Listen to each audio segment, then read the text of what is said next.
Bismillahirrahmanirrahim. Assalamualaikum warahmatullahi wabarakatuh.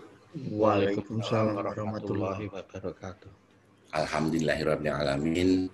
Wassalatu wassalamu ala asrofil anbiya'i. Asyhadu an la ilaha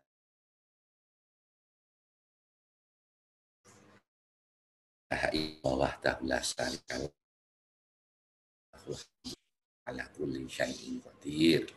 Rabbis shrah li sadri wa yassir li amri wahlul 'uqdatam min lisani yafqahu qawli. Amma ba'd. Yang terhormat dan yang kami hormati Ustadz Haji Yusuf Abdul Hasan yang kami muliakan. Matur nuwun Pak Haji sampun kersa rawuh di Zoom pagi hari ini. Beliau ini istimewa karena ini yang keempat beliau bisa hadir di Zoom Sabtu pagi kita hari ini. Yang kedua, kami ucapkan terima kasih yang sebesar-besarnya buat teman-teman, bapak-bapak, ibu-ibu dari keluarga besar Padmanaba, baik itu 89, 90, dari teman-teman teknik sipil UI, dari teman-teman Alba Kota Aisyah, kemudian teman-teman panel, teman-teman Adam Kiati yang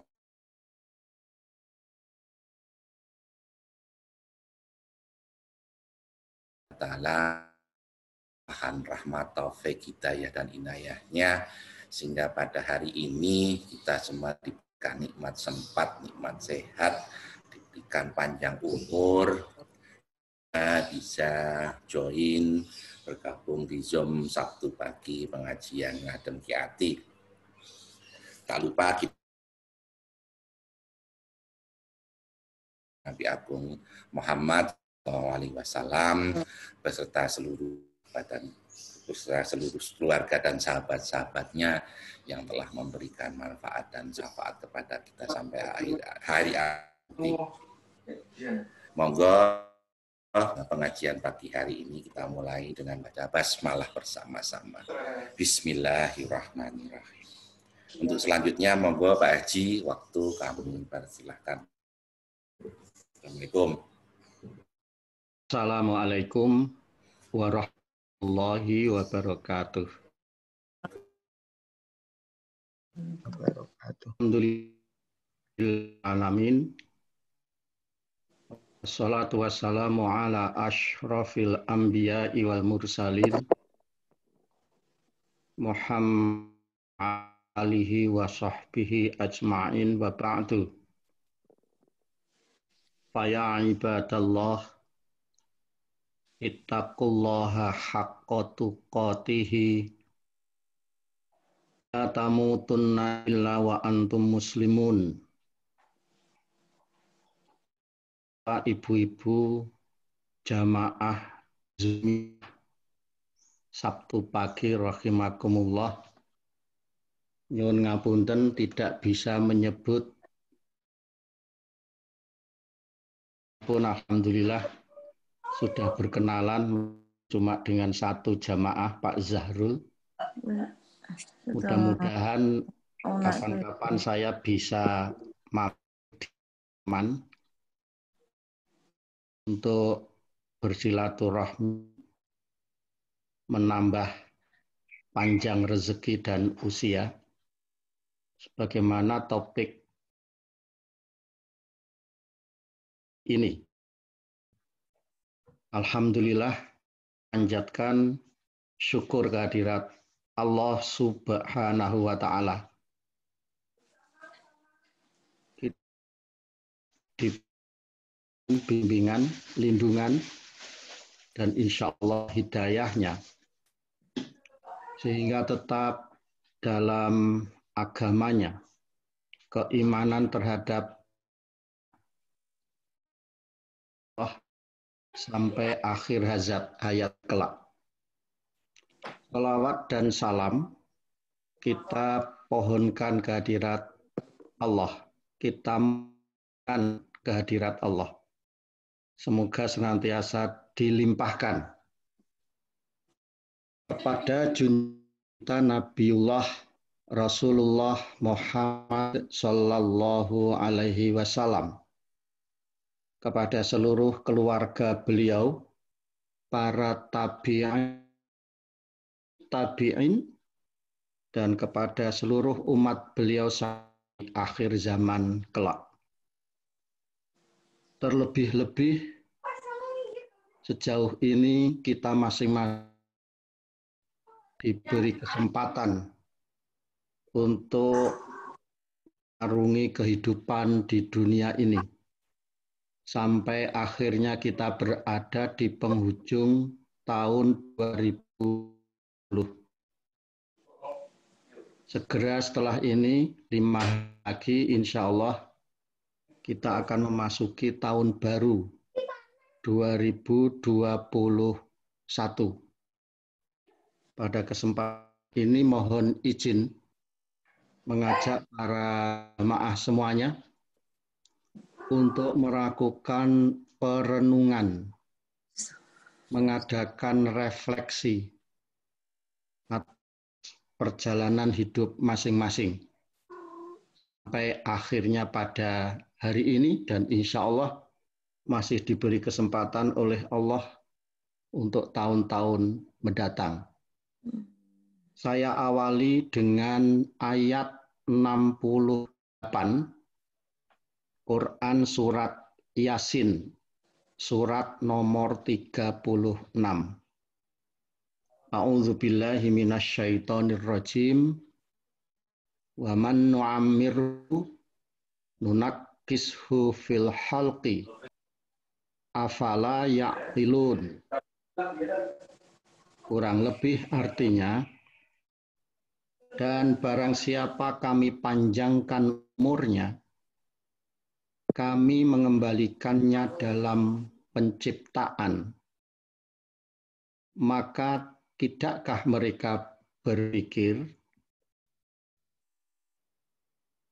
Satu, ayat ini mengingatkan kepada kita bahwa siapapun di antara kita ini yang dipanjangkan umurnya oleh Allah, maka kita berpotensi akan dikembalikan seperti halnya di awal-awal penciptaan. Sing maune gagah di awal-awal penciptaan dulu seperti bayi, berangkang, ngalor ngidur ra iso mlaku, malah di awal penciptaannya lagi mung glundang-glundung dan sepenuhnya berada pada bantuan orang lain. Kedua, mengenai hal itu, Allah mengajak kita untuk berpikir, afala yaqilun, apakah kita yaqilun, menggunakan akal mengenai hal itu. Maka tidakkah mereka, termasuk kita, tidak berpikir mengenai pemanjangan umur dan pembalian kita oleh Allah seperti halnya di awal. Kata kunci di sini adalah nu'ammirhu, dipanjangkan, kami panjangkan umurnya.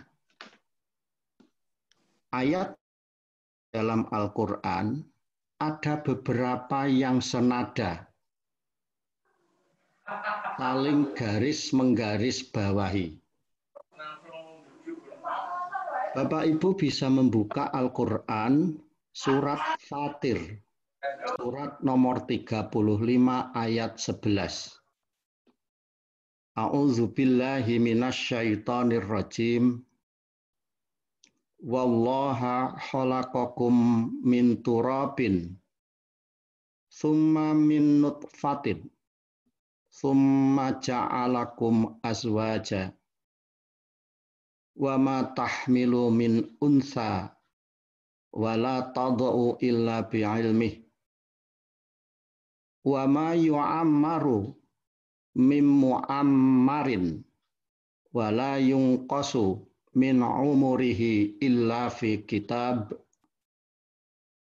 inna dzalika 'alallahi yasir.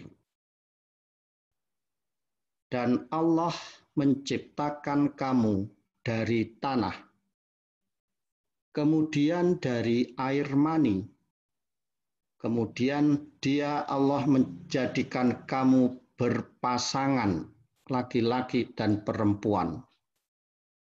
Dan tidak ada seorang perempuan pun mengandung dan tidak pula melahirkan, melainkan dengan sepengetahuannya.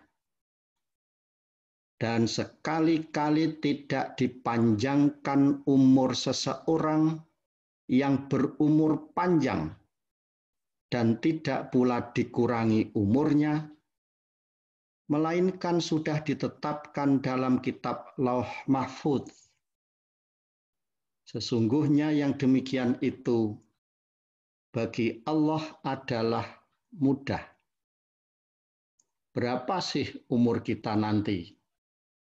Berapa sih usia kita nanti? Berapa lama lagi kita akan tinggal di dunia ini? Firman Allah, semua itu apakah akan dipanjangkan atau dikurangi umurnya, sudah digariskan atau ditetapkan dalam kitab. Yang dimaksud kitab di sini adalah di Lauh Mahfudz. Lauhun itu menunjukkan sohifah, lembaran-lembaran. Mahfudz artinya yang terjaga.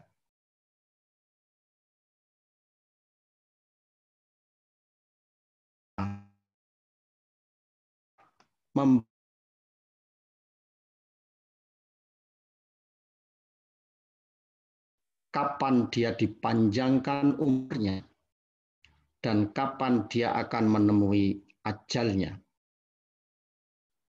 Allah menegaskan di akhir ayat ini, bagi Allah semuanya itu sipil, gampang, mudah, tidak membutuhkan pikiran, tidak membutuhkan sebuah perhitungan yang panjang dan berat. Memang di kemudian hari, ayat ini menimbulkan perbedaan pendapat.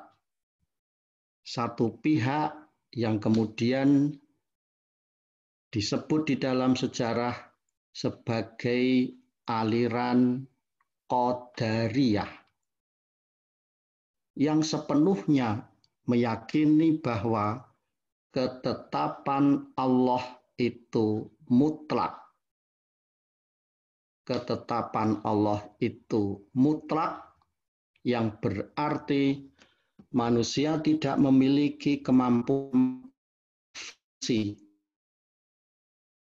apa yang dituliskan Allah di Lauh Mahfudz.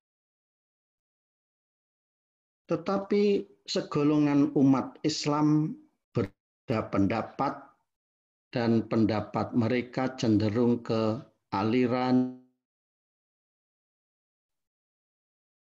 yang meyakini bahwa Allah dengan sengaja telah menciptakannya yang komplit, seperti halnya akal pikiran, yang itu satu paket, built-in kata orang, bahwa siapapun manusia dilahirkan sudah dalam satu paket, dan bagian penting dari paket itu namanya akal.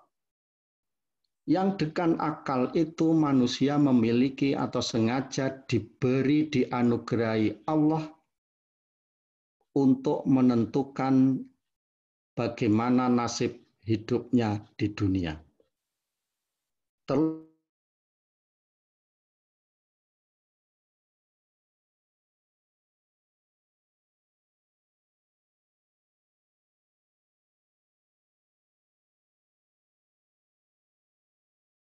semuanya pada akhirnya bersatu titik. Jika Allah telah mentakdirkan usia kita tutup hari ini, maka toko itu pun tutup. Etalase kehidupan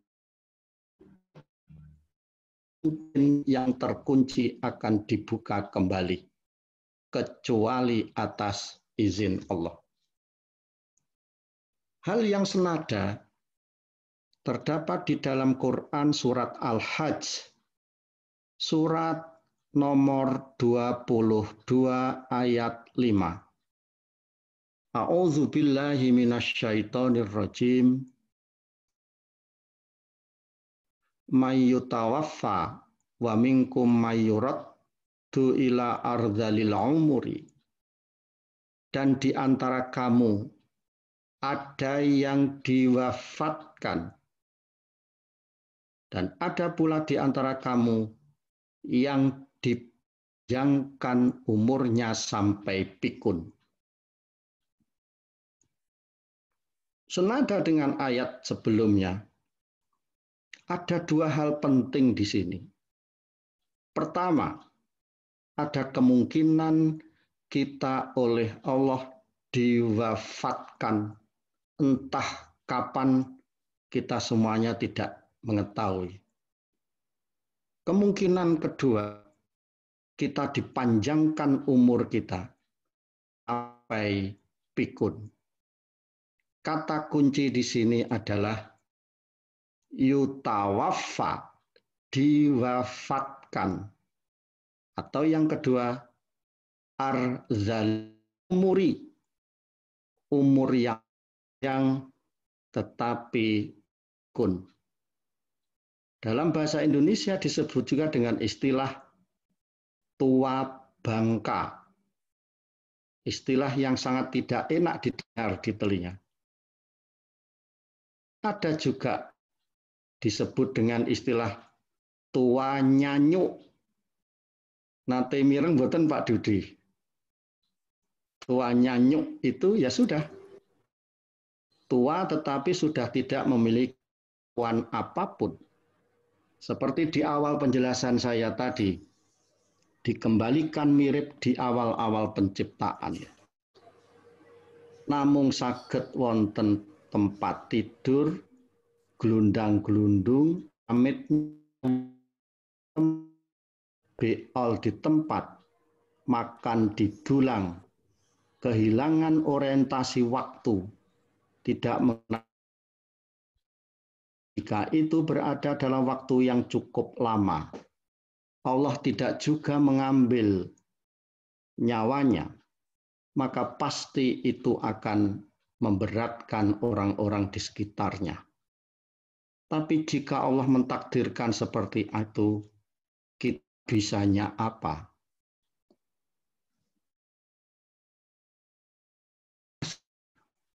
Ibnu Katsir di dalam kitab tafsirnya yang panjenengan bisa maos, karena ini sudah diterjemahkan ke bahasa Indonesia.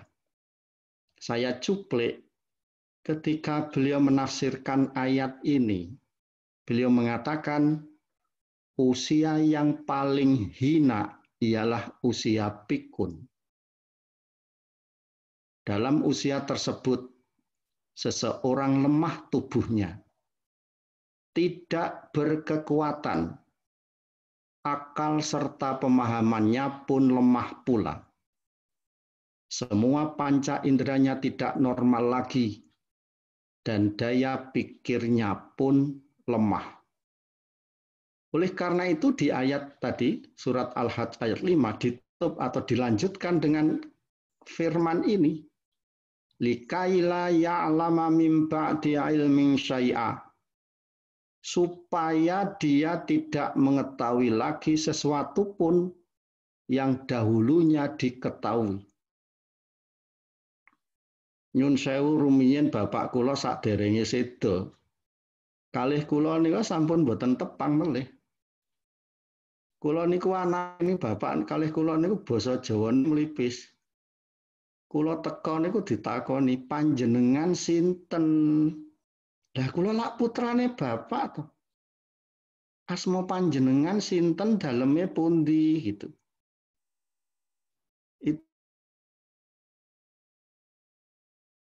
Maksudnya luwung apa? Lali karo anake ning nganggo basa Jawa mlipis. Ada wis lali karo anake, lali karo putune. Muni-muni kata-kata kotor keluar semua. Sak kebun binatang metu kabeh ning ngarepe anak putune. Sampai-sampai putune itu tanya pada ibunya, "Mah, kakek itu ngapain sih? Kok jahat?" Na'udzubillahi min dzalik. Allah mengingatkan ini di dalam Al-Quran, di beberapa ayat yang tadi saya sebutkan. Ini kata kunci yang tadi saya sebut. Nu'amirhu, kami panjangkan umurnya. Ada kata lagi, yu'ammaru, dipanjangkan umurnya. Tadi juga ada kata mu'ammarin, seseorang yang berumur panjang. Dari situ kita mengetahui ada istilah al-umuru atau al-umuri yang kita sebut dengan umur. Berasal dari kata dasar amaro yang berarti menghuni, menempati, mendiami, memelihara, membangun, memakmurkan. Antara lain itu arti kata dasar dari umur, amaro. Maka kita sering mendengar ada istilah takmir masjid. Siapa itu takmir masjid? Logikanya menjadi jelas, takmir masjid itu orang yang menempati masjid, mendiami masjid, memelihara masjid, membangun masjid, mengurusi dan memakmurkan masjid. Simpelnya dia itu adalah pengurus masjid. Kita juga pernah dan sering sekali dan bahkan sudah menjalani apa itu umrah. Apa itu umrah? Sama, berasal dari kata dasar amaro. Sak pabrik karo al-umuri gitu. Yaitu mengunjungi, ziarah, menetap di Mekah. Untuk apa? Memakmurkan Masjidil Haram. Masjid di tanah suci Mekah. Tetapi cara memakmurkannya itu tidak sembarangan, melainkan dengan serangkaian ritual peribadatan seperti yang ditentukan oleh syar'i atau agama.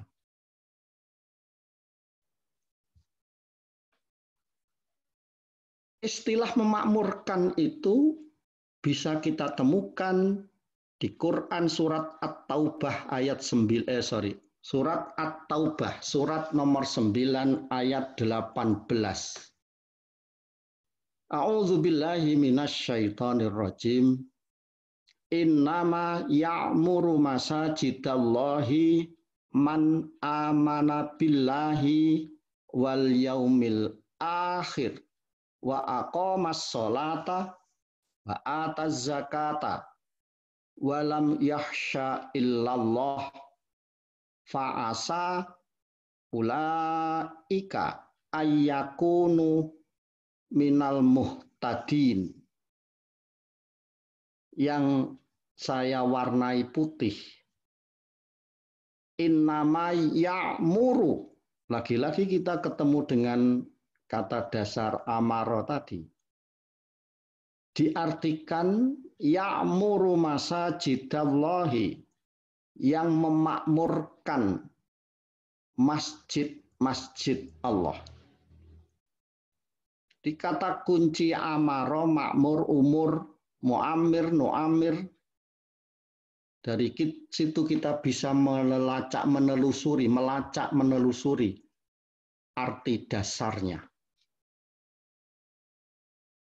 Dengan demikian kita bisa simpulkan, apa itu al-umur? Umur adalah masa tinggal, masa hidup manusia di dunia ini, yang merupakan anugerah Allah Subhanahu wa Ta'ala kepada manusia, berupa kesempatan untuk hidup di dunia dalam masa tertentu dengan melakukan segala macam kebajikan demi kemakmuran diri, keluarga, masyarakat luas, dan alam semesta. Jadi nek wong urip golek pangan, ya memang begitu. Itulah hakikat umur. Nek wong urip niku mergawe golek bayar kanggo nguripi anak bojo, garwa putra, ya memang begitu. Hakikat umur itu memakmurkan diri, keluarga, masyarakat luas, dan alam semesta. Ora ketang bareng wis makmur kanggo awake dhewe. Dalam konteks filosofi umur ini, kemakmuran itu mestinya dia sebar, merembet ke keluarga, merembet ke tetangga, masyarakat luas, dan alam semesta. Dengan demikian, bisa dan harus kita pahami, makna ulang tahun, makna tahun baru itu apa? Berkurangnya umur, bukan ditambah, betul tambah umur, tapi hakikatnya adalah berkurangnya umur. Bertambah umur iya, tapi isi inti substansi darinya adalah berkurangnya umur. Katakanlah jatah saya itu 80 tahun, sekarang sudah 60, maka berkurang tinggal 20 tahun. Dengan berkurangnya umur itu, maka berkurang pula kesempatan tinggal hidup di dunia. Dan berkurang pula kesempatan melakukan kebajikan untuk memakmurkan diri, keluarga, masyarakat luas, dan alam semesta. Jadi kesempatan nyate ini wis berkurang. Kesempatan goes nggih berkurang. Kesempatan piknik seneng-seneng kurang kabeh. Andek puno kok malah nyumet kembang api. Dirayakan di hotel-hotel. Untung ada pandemi. Dengan pandemi kita seolah-olah diingatkan oleh Allah. Kembali kepada hakikat umur kita. Di ujung atau di akhir tahun. Menghadapi tahun yang baru. Oleh karena itu, maka di akhir-akhir tahun seperti ini, refleksi, perenungan terhadap perjalanan umur yang telah lalu, kemudian merancang, mendesain untuk perjalanan yang ke depan, dengan harapan insya Allah Allah akan memperpanjang umur kita. Maka itu adalah jalan yang tepat dan sangat bijaksana. A'udzubillahi minasyaitonirrajim. Allahul ladzi khalaqakum min dha'fin tsumma ja'ala min ba'di dha'fin quwwah tsumma ja'ala min ba'din quwwatin dha'fa wa syaibah. Allah, Dialah yang menciptakan kamu dari keadaan lemah, bayi, lemah. Setelah itu kemudian Dia menjadikan kamu sesudah keadaan lemah itu menjadi kuat. Kuat bahasa Arabnya kuwah. Mula nyok-nyok apa nih sing wis tua-tua kaya kula niku nek maem ora nganggo kuwah, wis ora ana kekuatan. Kudu nganggo kuwah.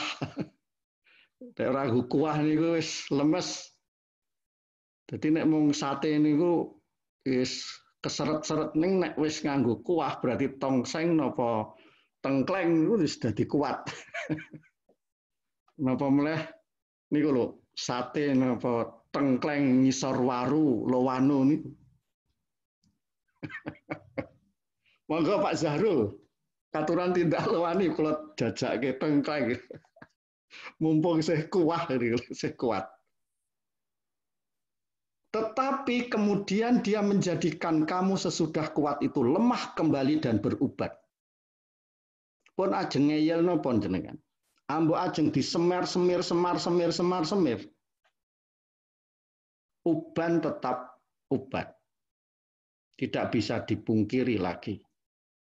Kulit tetap kulit, ada masanya keriput. Ada masanya kulit itu menjadi buram. Tidak lagi mencerminkan kuah kekuatan tadi.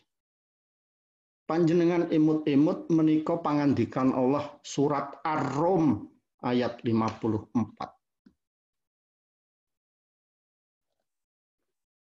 Masih berkaitan dengan itu, Quran surat Al-Mu'min surat nomor 40 ayat 67. A'udzubillahi minasyaitonirrajim. Huwallazi khalaqakum min turabin summa min nutfatin summa min 'alaqatin summa yukhrijukum tifla summa litablughu asyuddakum summa litakunu syuyuha wa minkum may yutawaffa min qablu wa litablughu ajalan musamma wa la'allakum taqilun. Melengkapi ayat-ayat yang saya sebutkan di atas tadi. Surat Al-Mu'min ayat 67 kembali mengingatkan kita. Dialah yang menciptakan kamu dari tanah, kemudian dari setetes air mani, sesudah itu dari segumpal darah, kemudian dilahirkannya kamu sebagai seorang anak. Kemudian kamu dibiarkan hidup supaya kamu sampai kepada masa dewasa. Kemudian kamu dibiarkan hidup sampai tua. Di antara kamu ada yang diwafatkan sebelum itu. Kami perbuat demikian. Kami melakukan hal seperti ini supaya kamu sampai kepada ajal yang ditentukan. Dan wala'allakum taqilun. Kembali Allah bertanya kepada kita. Ngapain sih kalian tidak berpikir mengenai hal itu? Panjenengan silakan nanti mencari kitab tafsir Al-Qurtubi, Imam Qurtubi, sudah diterjemahkan bahasa Indonesia. Di ayat ini kan ada kata suyuho. Dari kata syaikh. Orang kita menyebut syekh. Syekh Siti Jenar, Syekh Belabelu, Syekh sinten malih. Syekh itu artinya tua. Nah, syekh orang tua menurut Imam Al-Qurtubi adalah orang yang telah melewati umur 40 tahun. Insya Allah berarti kita semua sudah lewat 40 tahun, berarti sudah syekh semua ini. Jamaknya suyuh, orang-orang tua. Betul kata orang, umur 40 tahun itu adalah puncak umur. Dan setelah itu ibarat matahari, kita mulai tergelincir. Taruhan ada di umur 40 tahun itu. Itu kata atau pendapat tafsiran dari Imam Al-Qurtubi. Napa kinten-kinten jamaah menika wonten ingkang dereng 40 tahun nggih? Wonten nih Pak Dudi. Oh nek kula sawang-sawang Pak Dudi kaya 30 tahun ini. Alhamdulillah. Kok malah alhamdulillah. Aduh, seger ngoten lho, Pak. Sebuah hadis yang diriwayatkan dari Abu Hurairah lewat jalur At-Tirmidzi dan Ibnu Majah. An Abi Hurairah radhiyallahu anhu qala Rasulullah sallallahu alaihi wasallam a'maru ummati ma baina sittina wa sab'ina wa aqalluhum mayyajuzu dzalik. Kata Rasulullah, usia umatku, umat Islam, antara 60 hingga 70 tahun. Hanya sedikit yang bisa melewati 70 tahun itu. Umur kula pun swidak loro lho niki. Berarti kari 8 tahun deh. Tinggal 8 tahun. Apakah saya bisa melewati? Itu berarti saya menjadi bagian dari orang yang sedikit itu. Lanjut. Dari situ saya mengajak panjenengan semuanya untuk memahami, mengerti, memahami surat At-Tin. Mengapa surat At-Tin?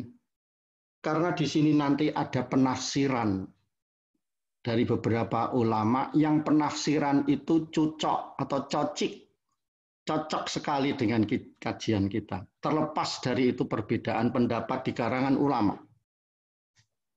A'udzubillahi minasyaitonirrajim.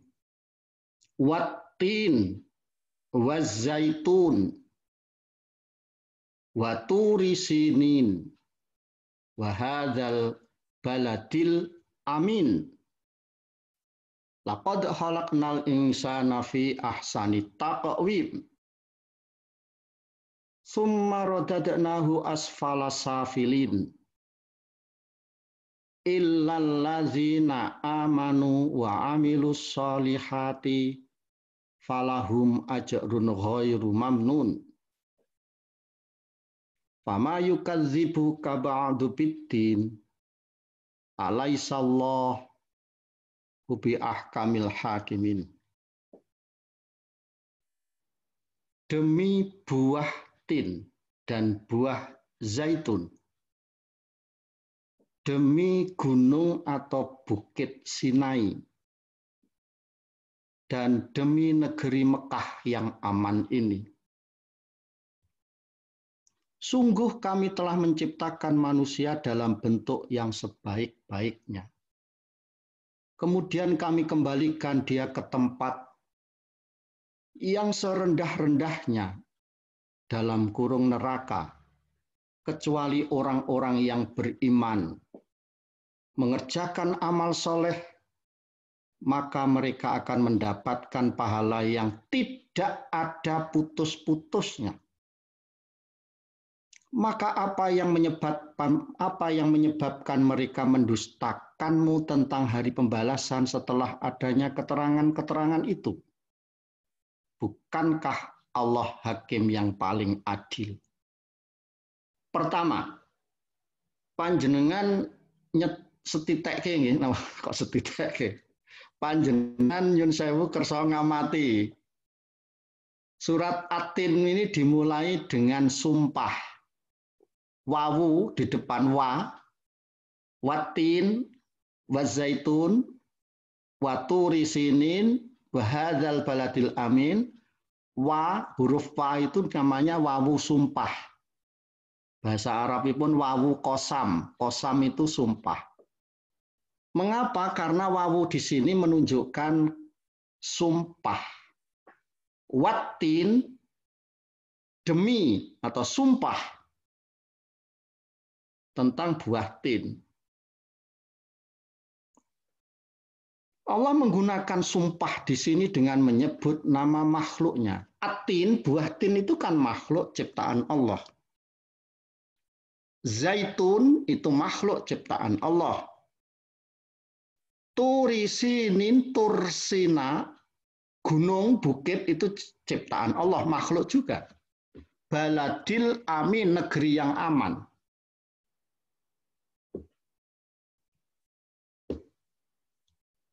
Ada 3 atau 4 sumpah di sini sebenarnya. Yang pertama, Allah bersumpah dengan menyebut buah tin dan pohon zaitun.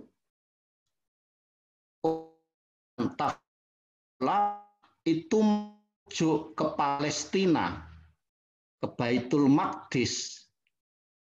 Di sanalah Allah mengutus Nabi Isa bin Maryam.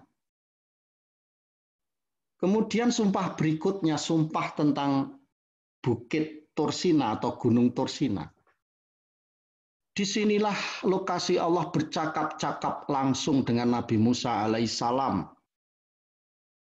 Kemudian sumpah ditutup dengan menyebut negeri yang aman.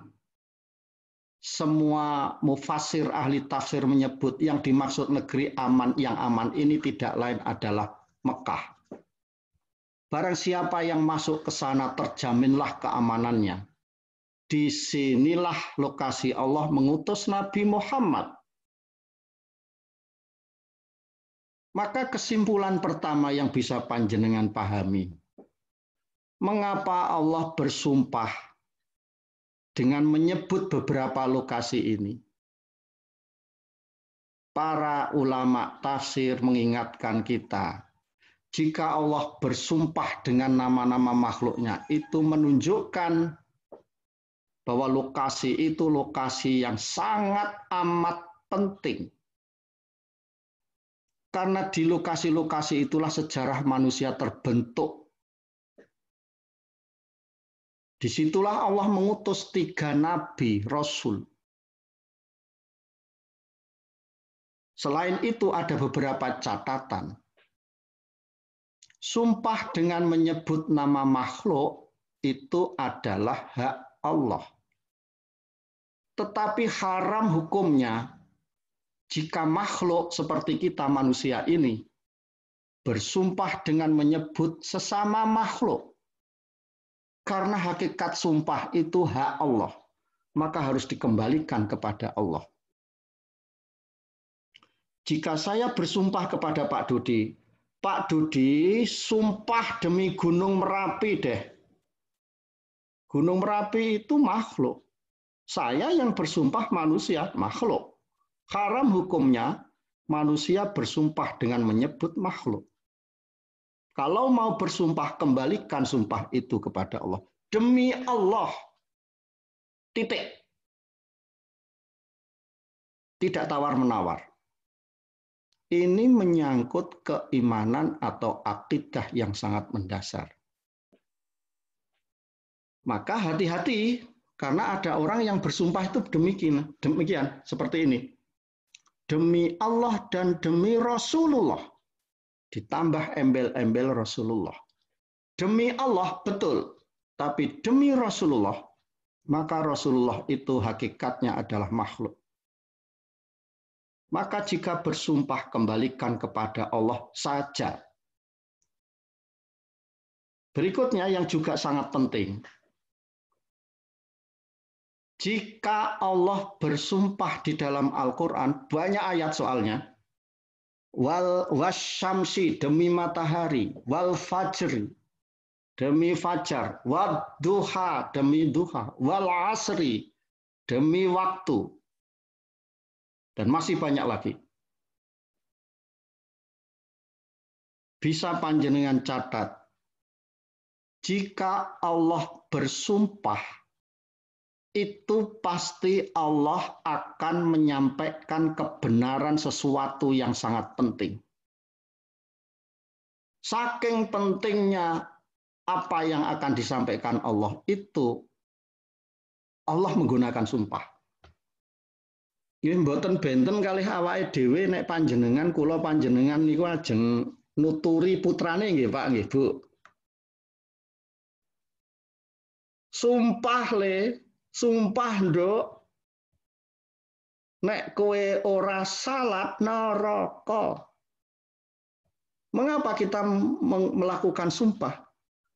Ya karena ada sesuatu yang penting. Ya nek ora pernah sanggo sumpah. Mbok sumpah wis gedang goreng ki enak. Gedang goreng enak rasa gue sumpah. Sumpah itu menyangkut sesuatu yang sangat penting. Tetapi justru sesuatu yang sangat penting itu mudah dilakukan mudah dilupakan oleh manusia. Itulah pentingnya Allah menggunakan sumpah. Maka yang terakhir ini panjenengan lihat. Jika Allah bersumpah di sesuatu ayat, pasti di belakang ayat sumpah itu ada ayat-ayat yang sangat berharga. Pun saat ini patok bangkrong bodon. Panjenengan mendengar ada orang membaca wadduha, itu sumpah, pasti setelah itu ada yang penting. Pun itu bodon mawon. Niki mboten butuh kepinteran, tapi kemampuan untuk menangkap isyarat. Wal asr, demi waktu, oyak mawon, itu pasti di belakangnya ada yang penting. Dalilnya, rumusnya kados mekaten. Mila biasanipun imam sing mangertos ngengingi bab menika, nek pas ngimami kok nganggo ayat-ayat sumpah, menika biasanipun maosipun radi teges. Wadduha wal asr. Rada bengok ngoten. Rada. Ora oleh dalite. Wadduha walaili idza saja. Mari sumpah jiwa. Padha wae awake dhewe niku ngongkon para putra, para wayah. Le sumpah ya le nek kowe ora salah tas. Nah, sekarang pertanyaannya, setelah Allah bersumpah dengan menyebut 4 makhluk di surat At-Tin, mari kita kejar. Pasti di belakang ayat-ayat sumpah itu ada ayat yang sangat penting. Apa itu? Allah menegaskan, laqad khalaqnal insana fi ahsani taqwim.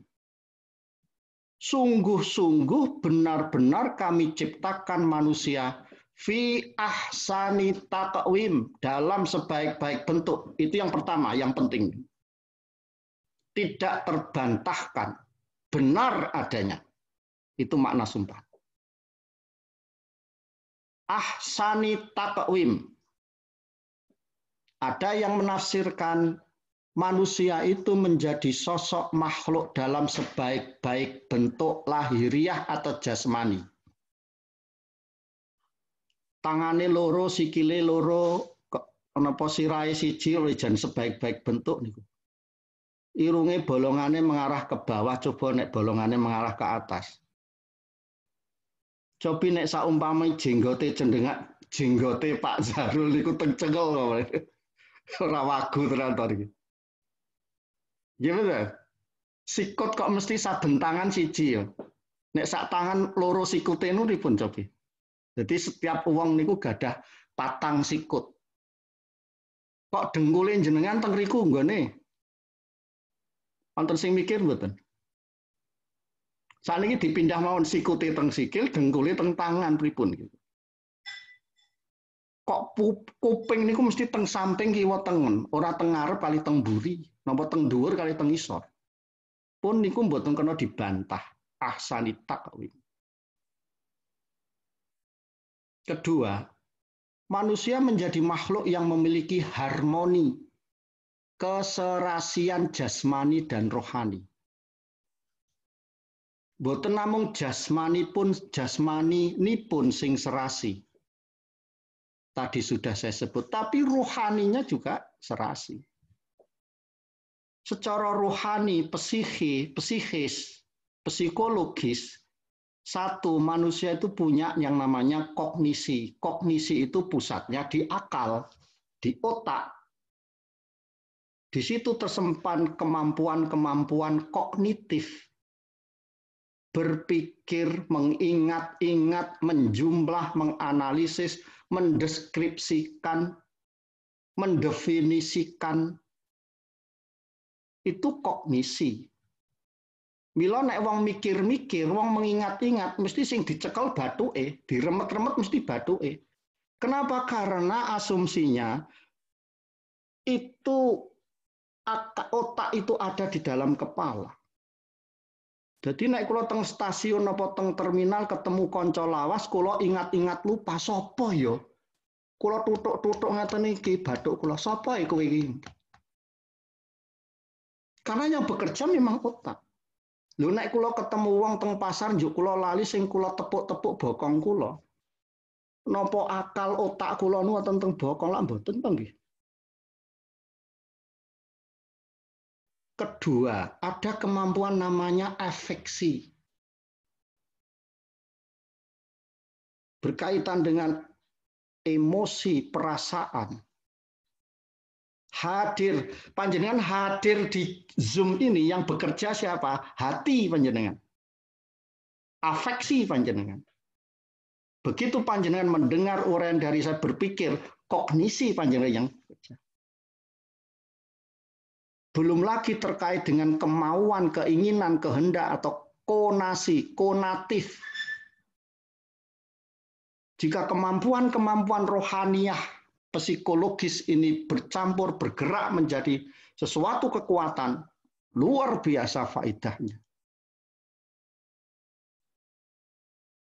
Menika wonten Bu Hajah Isfandari, lar masjid gede nggih. Ajeng nyuwun pirsa kula kalih Bu Hajah Isfandari. Kira-kira nek sing jilbaban niku mendo niku cocok mboten nggih? Kok mendel Bundari? Kira-kira nek sing nyekel HP niku monyet. Serasi mboten nggih? Kira-kira lah niku kula tahu nonton napa niku ledek monyet teng Kauman gitu. Ledek sing di nonton monyet kali segawon terus digameli niku lho. Nek teng Sleman jenenge sinten monyet niku nggih? Sinten Pak Dudi, teng Kota Gede sinten jenenge monyet niku lho. Talijo. Kok teng pundi-pundi namine sami, nyun sewu ingkang mbok menawi asmanipun sami. Kok teng pundi-pundi naminipun Sarimin. Kula dek jaman kerep teng Kauman, kula weruh melihat ledek monyet apa mergo teng Kauman terus hostnya itu pawangnya itu gameli dungtek itu kali Sarimin sembahyang monyete nggih mak jengking kaya wong sujud nika. Apa mergo teng Kauman biasanya Sarimin ke pasar. Sarimin nunggang sepeda. Lah sakniki kula ajeng nyuwun pirsa kalih jenengan sedaya jamaah Zoomiyah. Nunggang sepedane monyet kalih nunggang sepedane Pak Dudi niku sami napa mboten? Kok mendel? Nek saumpami sakniki wonten embek mendo nganggo peci.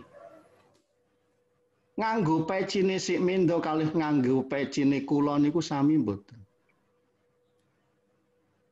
Kalau cuma bekerja, monyet juga bekerja kata Hamka.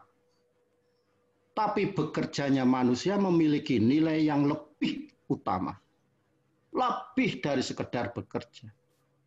Kenapa? Karena pada dirinya ada integralitas antara jasmani dan rohani.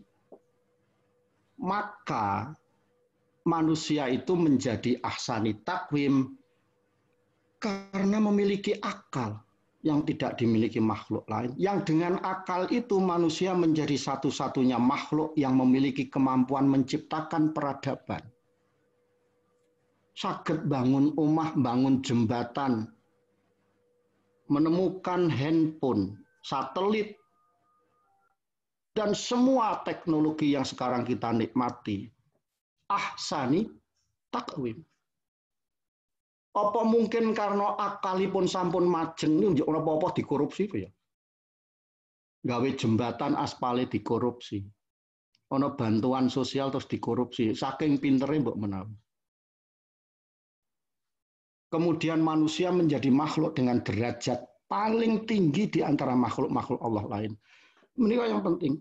Tetapi kemudian di ayat berikutnya Allah berfirman, summa rodatnahu asfala safilin. Safilin pada umumnya mengartikan dengan asfala safilin itu neraka. Neraka.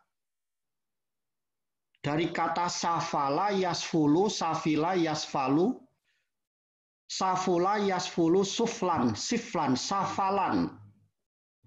Artinya tempat yang paling rendah. Di dalam Quran surat An-Nisa ayat 145.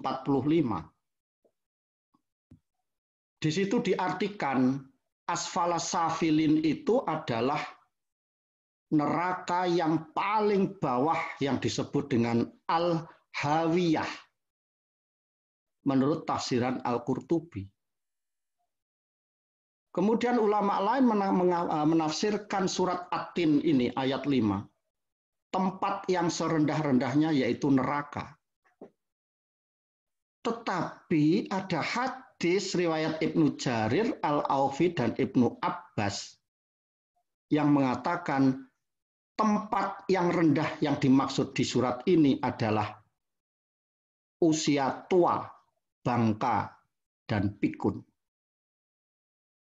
Laqad khalaqnal insana fi ahsani taqwim. Sungguh benar-benar manusia diciptakan Allah dalam sebaik-baik bentuk. Tsumma radatnahu asfala safilin. Setelah berjaya derajatnya sangat tinggi, kemudian Allah menjatuhkan manusia itu ke derajat yang sangat rendah.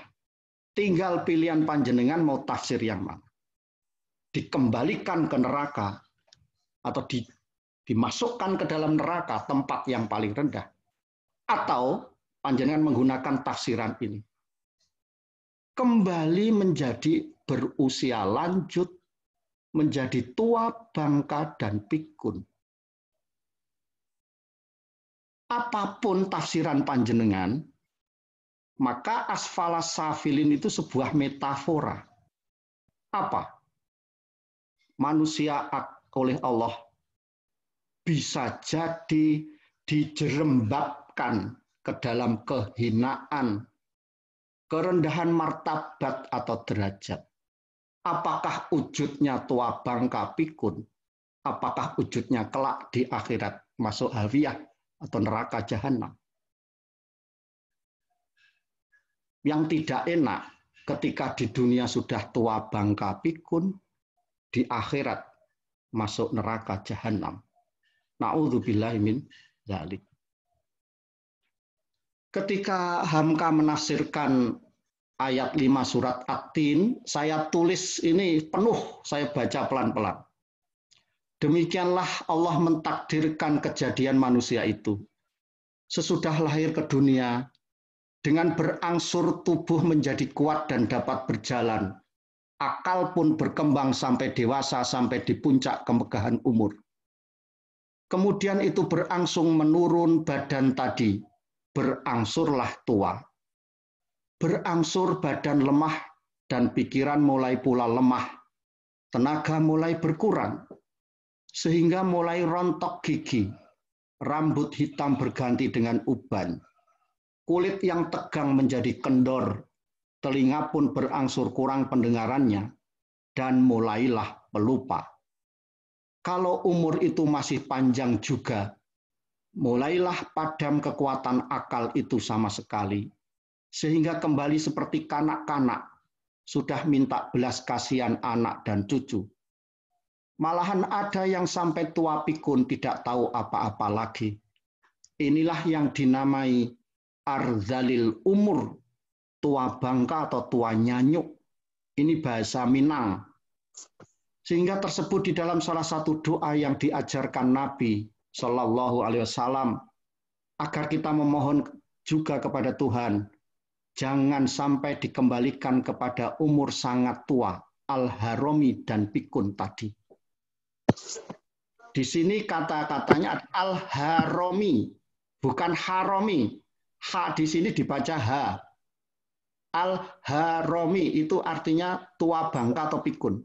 Tapi al-haram itu haram. Beda ya, hati-hati mengucapkannya. Allahumma inni a'udzubika minal ajzi wal kasali wal jubni wal harami wal buhli wa a'udzubika min azabil qabri wa min fitnatil mahya wal mamat. Ya Allah, aku berlindung kepadamu dari kelemahan, rasa malas, rasa takut, kejelekan di waktu tua, dan sifat kikir. Dan aku juga berlindung kepadamu dari siksa kubur, serta bencana kehidupan dan kematian. Di Majelis Tarjih Muhammadiyah, itu dituntunkan bahwa setiap kali berzikir setelah sholat wajib, di sela-sela zikir itu dituntunkan oleh Nabi agar kita berdoa, Allahumma inni a'udzubika minal jubni wa a'udzubika an uradda ila ardhalil umuri wa a'udzubika min fitnatid dunya wa a'udzubika min azabil qabr. Ya Allah, aku berlindung kepadamu dari sikap pengecut. Aku berlindung kepadamu dari serendah-rendah usia atau pikun. Aku berlindung kepadamu dari fitnah dunia. Dan aku berlindung kepadamu dari azab kubur. Rasulullah Shallallahu Alaihi Wasallam melalui hadis riwayat Muslim bersabda, janganlah seseorang dari kalian mengharapkan kematian, dan jangan pula berdoa agar segera mendapat kematian sebelum kematian itu datang kepadanya. Sesungguhnya bila ia mati, maka terputuslah amalannya. Dan bahwa tidaklah usia seseorang mukmin itu bertambah pada dirinya, kecuali akan menambah kebaikan. Maksudipun menapa? Maksudipun menawi kula panjenengan sesuk niku tesih ngrasake tahun baru, gitu. Berarti Allah tetap memberi kesempatan kita dengan umur yang dipanjangkan. Di hadis ini berarti Allah memberi kesempatan kita untuk melakukan kebaikan. Coba amit-amit nyun sewu nggih, amit-amit nyun sewu. Muga-muga kula mboten ngrumiyi dawuh Allah. Malam tahun baru kok enten sing dipundhut kali Allah. Berarti tidak diberi kesempatan berusia di tahun baru. Ya berarti selesai sudah. Nek wis ngancik tahun baru berarti Allah menurut hadis ini memberi kesempatan kepada semua orang yang diberi umur di tahun baru itu untuk melakukan kebaikan. Doa kita cuma apa? Mudah-mudahan kita tetap diberi umur dan tetap bisa melakukan kebaikan. Dari Abdurrahman bin Abu Bakrah, hadis sahih diriwayatkan Ahmad, Tirmidzi dan Al-Hakim. Rasulullah ngendikaaken bahwa seorang laki-laki bertanya kepada Rasulullah, wahai Rasulullah, siapakah manusia yang terbaik? Beliau menjawab, orang yang panjang umurnya dan baik amalnya. Dia bertanya lagi, lalu siapakah orang yang terburuk? Rasulullah menjawab, orang yang berumur panjang tetapi buruk amalnya.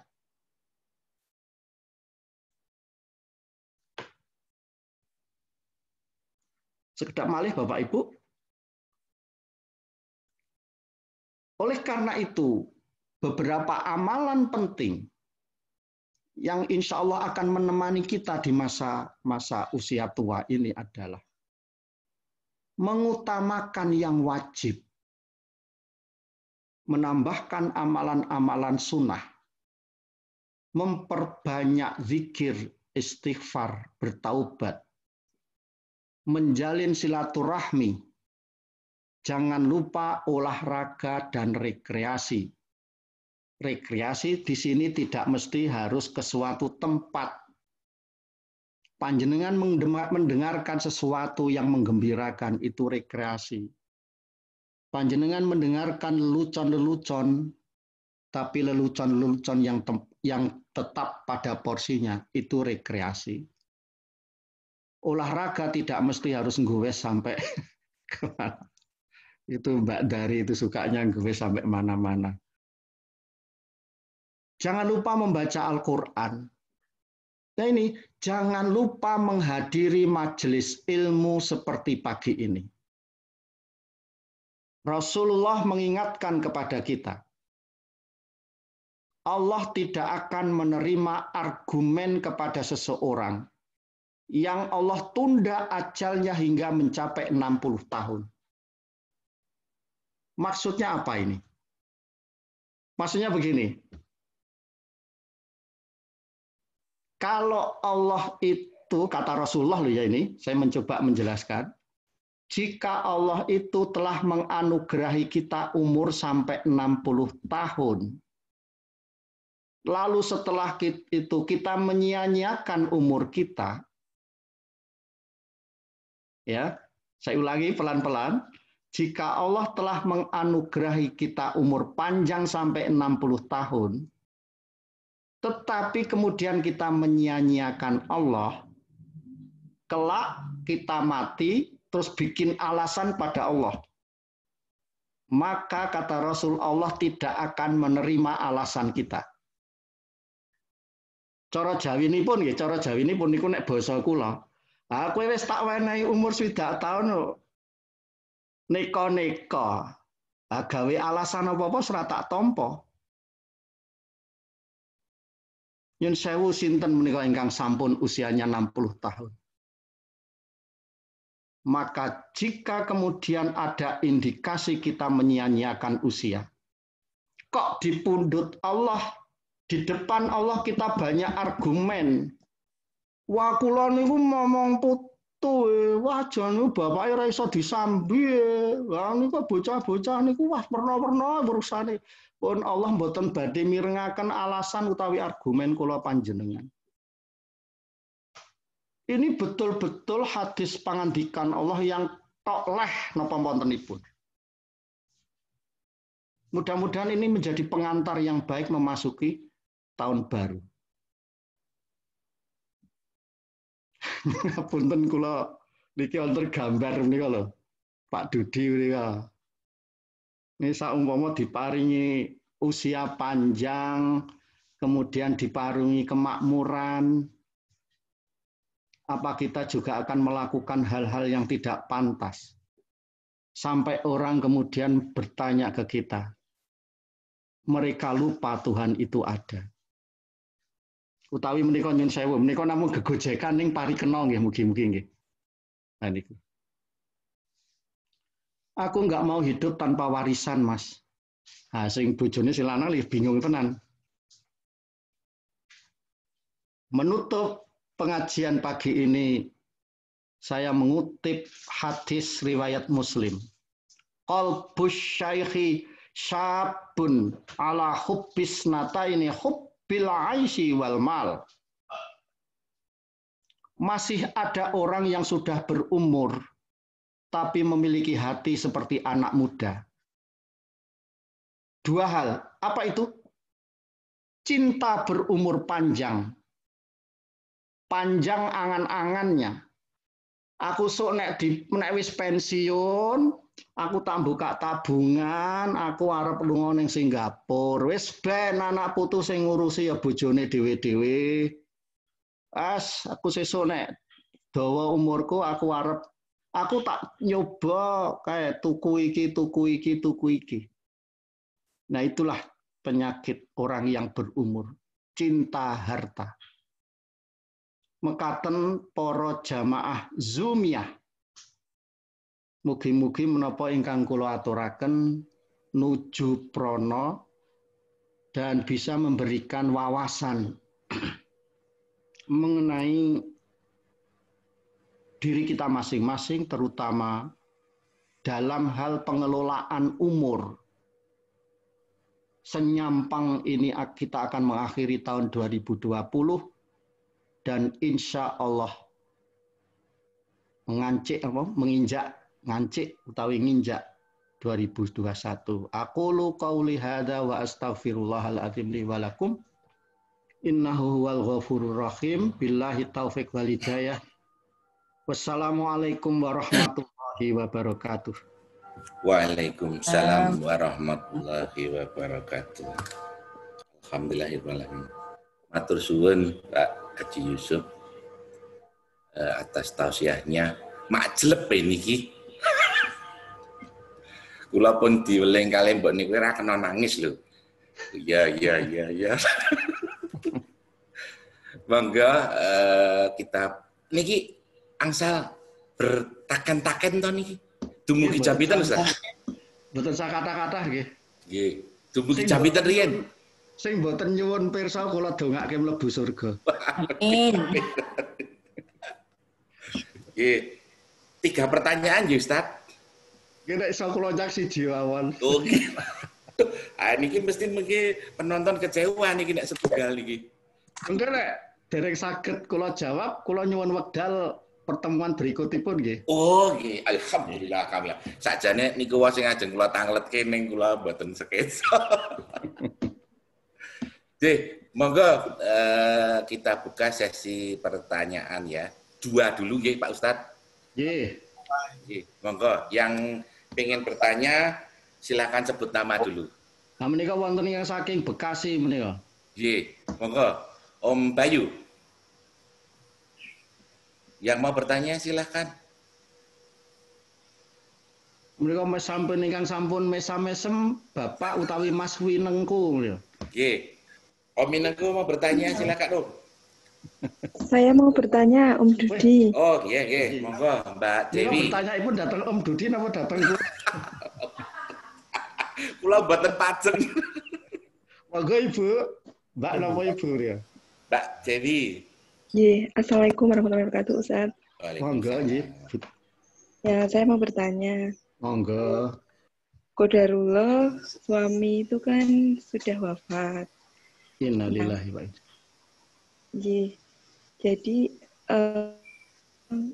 kemungkinan ada urusan-urusan yang tidak saya ketahui. Nggih. Nah, itu sebagai keluarga bagaimana begitu Ustaz? Karena saya pernah mendengar itu bahwa mungkin amalan-amalannya masih ditarik untuk dunia atau bagaimana gitu. Mohon penjelasannya Ustaz. Nggih. Jazakallahu khairan. Assalamualaikum warahmatullahi wabarakatuh. Nggih. Nyun sewu Bu Dewi, Bu napa Mbak nggih? Bu Dewi nggih. Panjenengan merasakan bahwa suami masih punya tanggungan apa tadi? Nggih Ustaz. Tanggungan menika sipatipun menapa amalan, menapa yang berkaitan dengan hak anak Adam? Nggih, kurang lebihnya. Nggih. Inggih ingkang pundi? Kok malah kepo nggih. Maksudipun berkaitan dengan utang piutang napa yang panjenengan tidak pirsa ngaten? Iya, benar. Hak Adam mungkin Mbak. Oh ngaten kemawon, nyata. Jika panjenengan merasakan bahwa Allahu yarhamhu, saya menggunakan istilah Allahu yarhamhu. Mudah-mudahan Allah merahmatinya almarhum itu.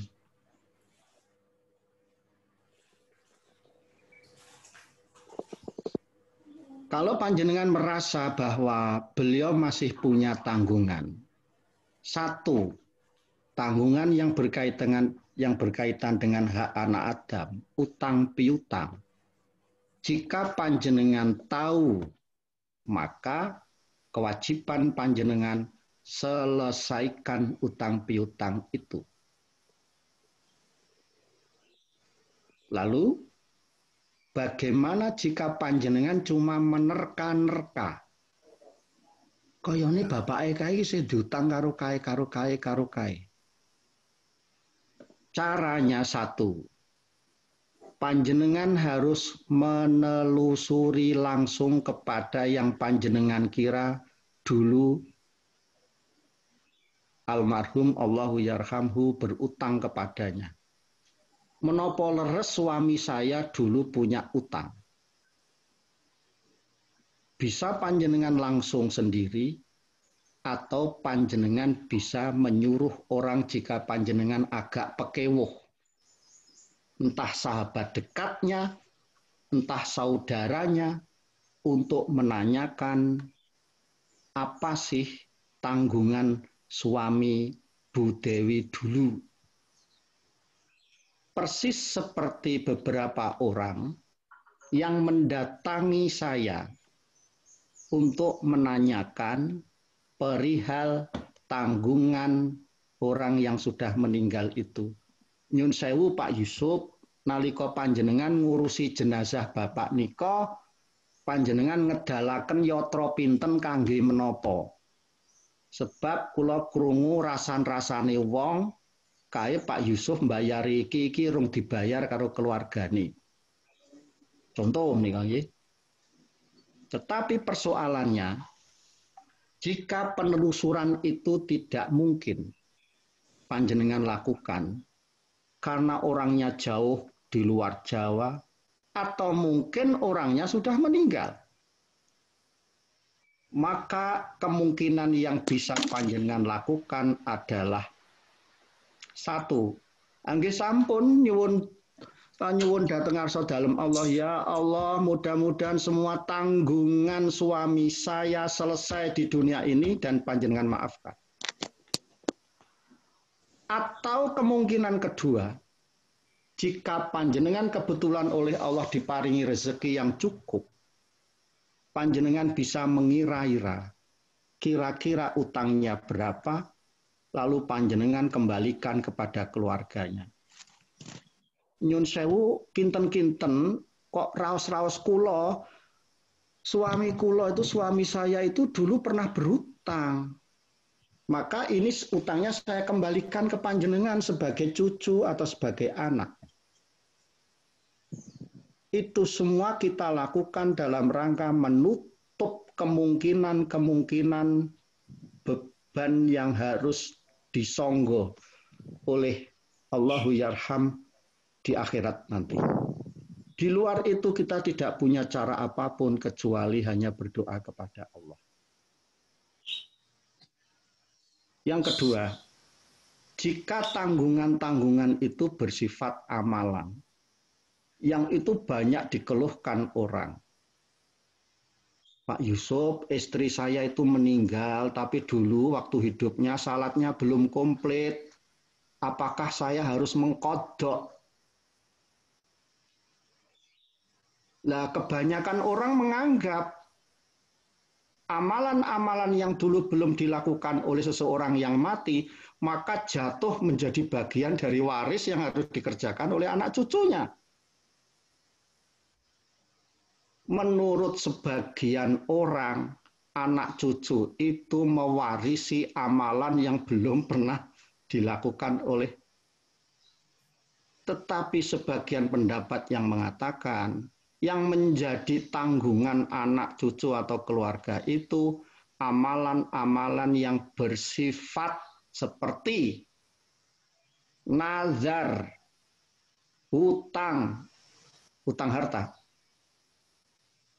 Dalam hal soal ibadah lainnya seperti puasa, seperti sholat, menurut sebagian ulama yang lain itu tidak menjadi tanggungan dari. Lah teneh nek awake dhewe niku nanggung amalan-amalan yang belum sempat dilakukan orang tua yang sudah meninggal. Ya apa arep dibagi? Anak pertama nanggung salate wong tua sing dulu belum dilakukan selama 5 tahun, kuwi tanggungannya anak wong. Jadi bendina nyolatke bapake terus. Anak nomor 2 tanggungan zakat yang dulu belum pernah dibayarkan. Napa melih? Anak ketiga punya tanggungan, maka itu justru akan membebani manusia yang itu berlawanan, bertentangan dengan tujuan syariat itu digariskan oleh Allah. Bahwa syariat agama itu tidak akan membebani manusia, hamba Allah. Maka menurut saya, yang menjadi tanggungan itu tanggungan-tanggungan yang bersifat wajib seperti nazar, seperti utang. Pak Ustaz, saderenge ibu dulu wafat, niku janjane pun weling pengen arep haji, lah itu wajib. Itu wajib. Ibu niku pengen arep mupu cah yatim, lah itu wajib. Itulah yang harus dilakukan oleh anak cucu atau suami atau istri yang ditinggal. Mekaten Bu Dewi, mbok menawi mboten cocok kalian maksudipun kula nyuwun ngapunten nggih. Iya, Ustaz. Menika Masalahnya, putranipun apa putunipun menika? ini Putra. anak saya, Bar Ustaz. bayi. Masalahnya Oh, begini, Ustaz. monggo. Masalahnya tuh saya nggak tahu gitu loh, Ustaz, dengan siapa-siapa gitu. Yang Nah, menika itu, sampun kula aturaken, iya. kemungkinan bisa ditelusur. Ya, itu butuh waktu memang. Atau jika panjenengan tidak mungkin melakukan apapun, yang ada hanya perasaan-perasaan, kira-kira, kembalikan saja kepada Allah. Itu jalan yang paling tepat. Tidak ada cara lain. Monggo Mbak Menawi, panjenengan tasih Iya. kirang srek. Sudah cukup, Ustaz. Jazakallah khairan, Ustaz. Sami-sami mugi-mugi Allah paring anu nggih, paring pitedah ingkang saka langkung sae. Amin, Masya Allah. Monggo Cek. taksih wonten ingkang badhe nyuwun pirsa. Menika Mas Abdul Palu M Abdul maksudipun apa? Nggih, niki Palu Pak Ustadz. dari Palu, Pak Ustaz. Boleh tanya, Pak Ustadz? Alhamdulillahirabbil alamin. Special edition niku ditanya. Ayo. Pak M Abdul Majid Palu maksudipun, saking Palu. Iya, Kota Palu Pak. Alhamdulillahirabbil alamin. Silaturahmi nggih. Iya, Pak Ustadz boleh Memanjangkan- tanya ya. Monggo Mas Abdul Nah Majid. ini tadi mohon maaf saya ngikutnya dari tengah nih, nggak ini. Oh ngaten. Iya. Mungkin pertanyaan sederhana aja nih Pak Ustadz. Kami ini Monggo, kan Pak Abdul Majid. rata-rata sudah berumur 50 tahun dan insya Allah kalau Allah memberikan kesempatan kita diberikan umur lebih dilebihkan. Nah Amin, cuman amin. ini nih, Pak Ustadz ya kita kadang-kadang juga sering bertanya ini parameter apa sih yang bisa menunjukkan bahwa kita sudah memanfaatkan umur kita sampai saat ini alhamdulillah 50 tahun ini menuju ke arah kebaikan. Itu aja Pak Ustadz. Wassalamualaikum Ji. warahmatullahi wabarakatuh. Waalaikumsalam warahmatullahi wabarakatuh. Pak Abdul Majid, jawabannya pengen panjang apa pengen pendek? Terserah Pak Ustadz. Pak Ustadz punya waktu apa enggak? Kalau bisa pendek, kenapa dipanjangin? Enggak apa-apa Pak Ustadz, panjang juga. Kalau Pak Abdul Majid bertanya parameter apa yang bisa kita gunakan untuk mengukur apakah kita sudah mengisi umur dengan cara yang baik, jawabannya sangat pendek. Tanyalah kepada nurani Pak Abdul Majid. Selesai. Pendek kan? Dalam hal ini saya panjangkan sedikit. Dalam hal ini maka saya setuju dengan cita-citata. Dulu sudah saya sampaikan di forum ini. Pak Abdul Majid kayaknya mengkerut-mengkerut nih. Nggak kenal dengan cita-citata ya, orang Palu. Penyanyi dangdut. Kalau di sini ada Pasar Ungu aja Pak. Ada lagu dangdut yang menyanyikan itu cita-citata begini ini. Sakitnya tuh di sini sambil memegang dadanya. Maksudnya apa? Kalau terkait dengan pertanyaan Pak Abdul Majid, setiap kita melakukan sesuatu apapun, mengisi umur-umur kita di hari-hari yang akan datang, paling mudah bertanya terlebih dahulu kepada hati sanubari. Apakah yang saya lakukan ini sudah benar? Apakah ini yang akan mendatangkan ridho Allah? Apakah ini yang akan menyelamatkan diri saya, keluarga, anak cucu di dunia dan di akhirat? Hati nurani pasti akan memberikan jawaban. Tidak mungkin ada keraguan. Karena di situ sudah terang benderang mana yang benar, mana yang salah. Atau kalau mau jawaban yang lebih panjang lagi. tadi di slide menjelang akhir tadi, saya memberikan satu semacam saran begitu ya, untuk mengisi umur di hari-hari yang akan datang. Silaturahmi, olahraga, rekreasi,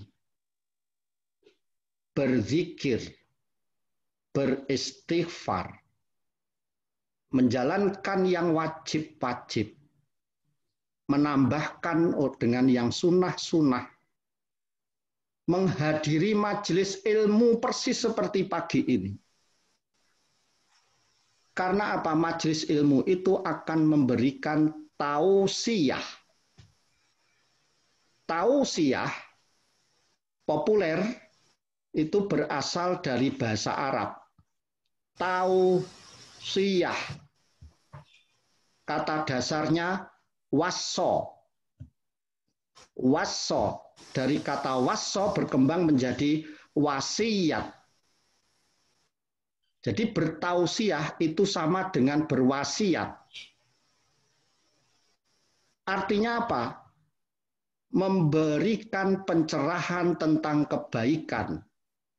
Dan agar orang itu melakukan kebaikan itu, serta menunjukkan keburukan, agar orang meninggalkan keburukan itu namanya tausiah. Di dalam bahasa Arab ada kata-kata wasiatul ardi, ardi bumi. Wasiatul ardi itu apa? Bumi tempat tumbuhan tumbuh secara merambat. Jadi kalau panjenengan punya pot, terus dari pot itu tumbuh tanaman merambat, itu namanya wasiatul ardi. Maknanya apa? Maknanya adalah hakikat tausiah, hakikat nasihat, hakikat wasiat itu persis seperti tanaman merambat. Satu, tanaman itu pasti harus terhunjam ke bumi.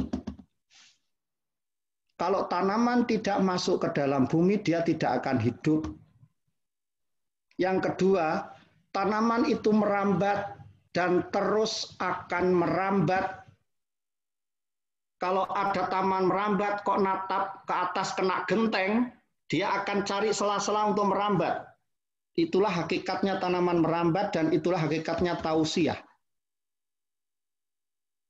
Hidup, apakah sudah sesuai dengan cara-cara Allah? Yang dibutuhkan itu tausiah. Mengimbangi subjektivitas hati nurani yang meskipun Allah mengatakan itu pasti benar, karena fitrah manusia ada di situ, tetapi hati nurani itu pun yang tadi saya katakan, bertanyalah kepada hati nurani. Hati nurani pun membutuhkan bantuan tausiah. Tausiah itu ada di majelis ilmu.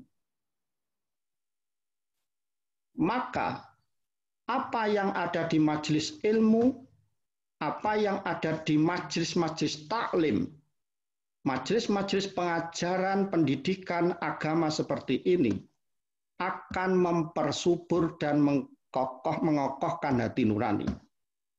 Disitulah awal mula kehidupan umur manusia berkembang menjadi sangat subur. Zikir, istighfar, memuji Allah, membaca Al-Quran dan Sunnah Rasul, itu adalah pilihan-pilihan cerdas. Apalagi di zaman yang penuh hingar-bingar politik, ekonomi, pandemi, tidak karu-karuan. Kurang lebihnya demikian Pak Abdul Majid. Matur nuwun Pak Ustadz. Mudah-mudahan saya bisa sampai pertanyaan di saya Pak Dudi itu ada chattingnya juga tuh yang nanggepin. Nggak tahu bener nggak? Di chattingnya Mas. Matur nuwun Pak Ustadz ya. Assalamualaikum. Waalaikumsalam. Pak Haji, ini ada pertanyaan di chat dari Mas Suharjono Kasirun. Assalamualaikum Pak Ustadz. Apa bedanya antara berangan-angan panjang dengan memiliki cita-cita atau harapan. Nggih. Itu pertanyaannya. Monggo, Pak. Nyun sewu menawi kula kala wau matur ngengingi cita-cita ta menika sekedar anu nggih. Intermezzo. Sampun dipun lebetaken wonten ing penggalih. Nanti saya cari Pak Ustadz di Google. Lalu ada pertanyaan dari Bu Ratih, Bu Ratih apa Pak Ratih? Bu Ratih ya? Ratih. Kalau hati nurani, hati sanubari sudah tumpul, ditanya juga enggan menjawab sepertinya Pak Ustadz. Menika persis tausiah pengajian saya di Zoom ini kira-kira tatap muka pertama atau kedua? Yaitu berkaitan dengan tentang arron, hati yang tutup hati, itu kalau panjenengan masih ingat. Jadi soal hati nurani itu panjenengan nanti saged maos di surat Al-Mutaffifin ayat 14. Ini untuk Bu Ratih Buwono. Surat Al-Mutaffifin ayat 14 itu berkaitan dengan arron. Arron itu hati yang tertutup. Nah, nanti atau suatu saat saya akan kembali lagi ke forum ini dengan menyampaikan materi, mengulang materi itu juga nggak apa-apa. Berikutnya adalah tadi ingkang nyuwun pirsa sinten Pak Dudi? Suharjono Kasirun. Pak Suharjono Kasirun. Nggih. Pertanyaanipun napa nggih? Cita-cita yang tinggi. Kalih angan-angan. Angan-angan.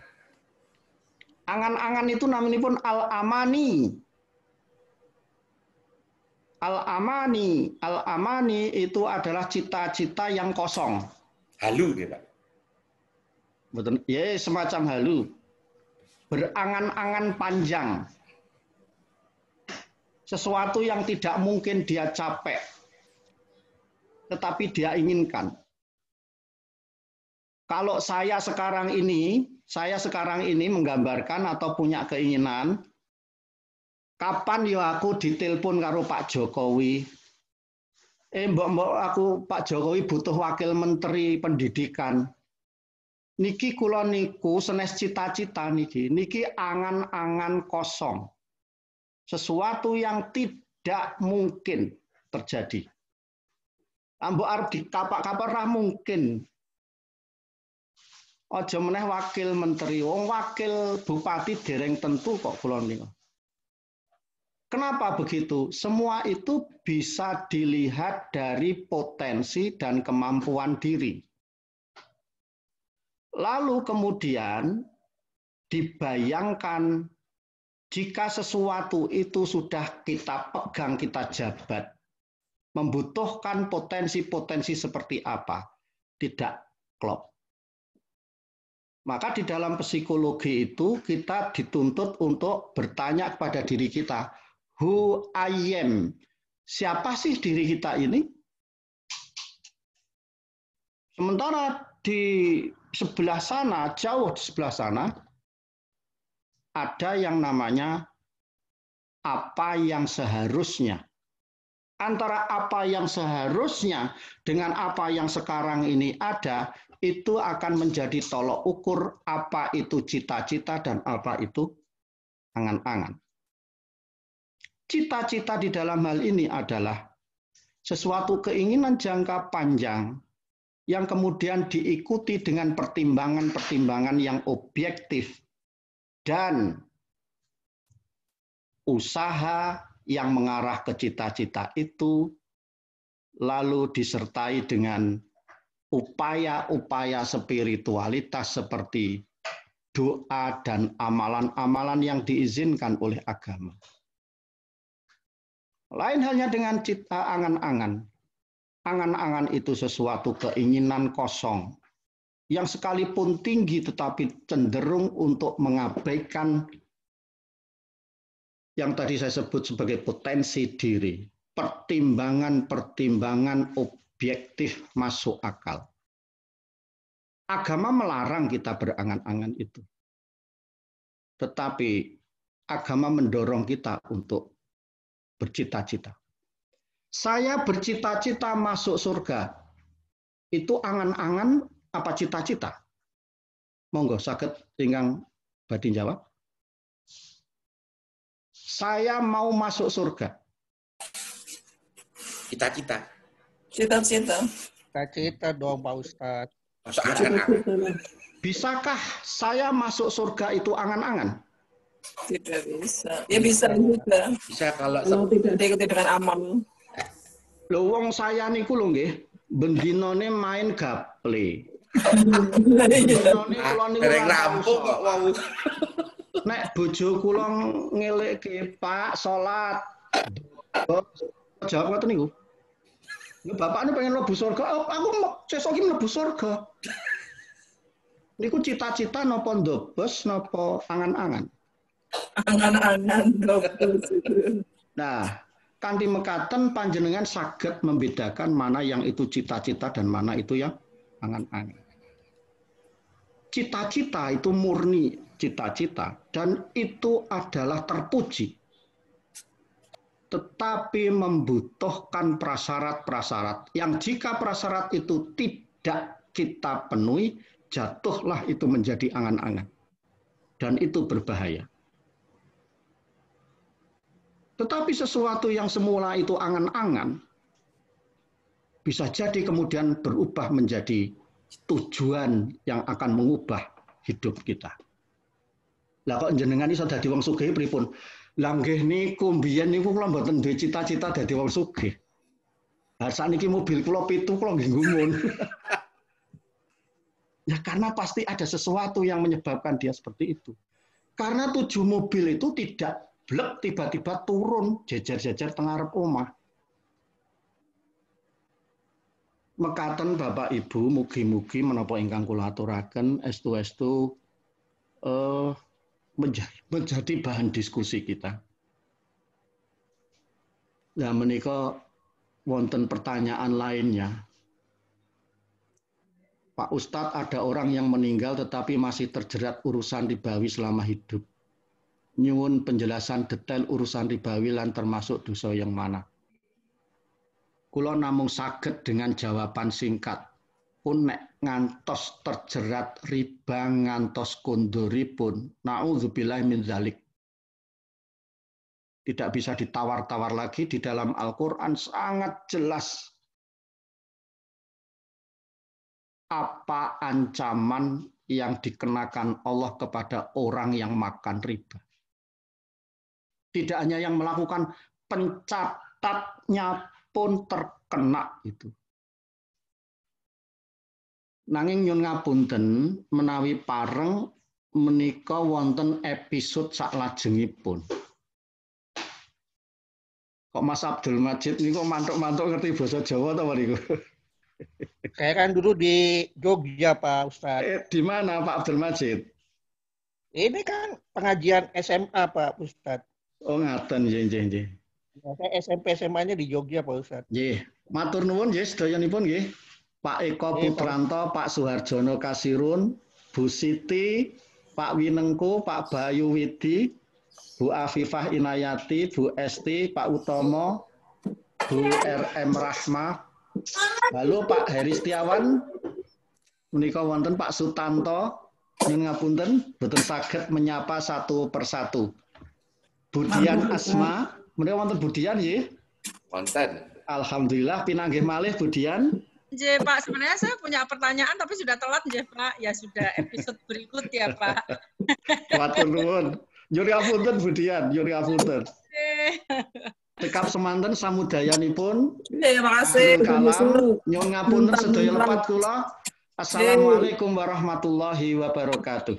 Waalaikumsalam warahmatullahi wabarakatuh. Mantap, mantap, mantap. Matur suwun Pak Haji Yusuf Abdul Hasan. Nggih, sami-sami. Yang jelas kita tunggu episode berikutnya nggih Pak Haji. Nggih. Nggih. Nggih, insyaallah. Nggih. Sebelum ditutup di foto dulu toh pacarnya. Sering aja Pak Dede.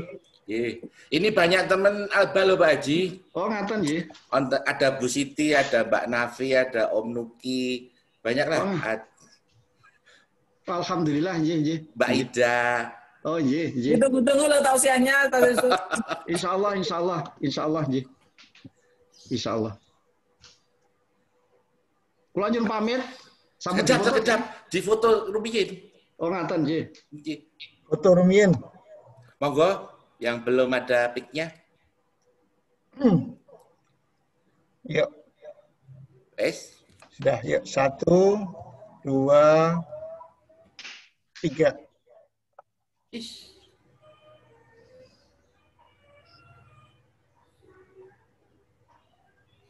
Satu lagi. 1, 2, 3. Ya. Ampun. Matur nuwun. Assalamualaikum warahmatullahi wabarakatuh. Waalaikumsalam warahmatullahi wabarakatuh. Waalaikumsalam warahmatullahi wabarakatuh. Alhamdulillah, hari ini yang join di Sabtu pagi ada 55 orang. Terima kasih buat semuanya. Jangan lupa kita insya Allah bertemu lagi di tahun 2021 di episode yang pertama insya Allah yang akan hadir nanti Bapak Haji Busro Muqaddas. Dan yang akan spesial yaitu beliau kalau tidak salah mintanya jam 5.30 tepat sudah mulai. Jadi mohon nanti bapak-bapak, teman-teman, ibu-ibu dan semuanya hadir sebelum jam 5.30. Itu nggih. Bu Guru mboten pareng kesupen lho nggih. Ini special edition ini. Nggih, mantap. Pamit Om Dudi semuanya, matur nuwun. Matur nuwun, terima kasih.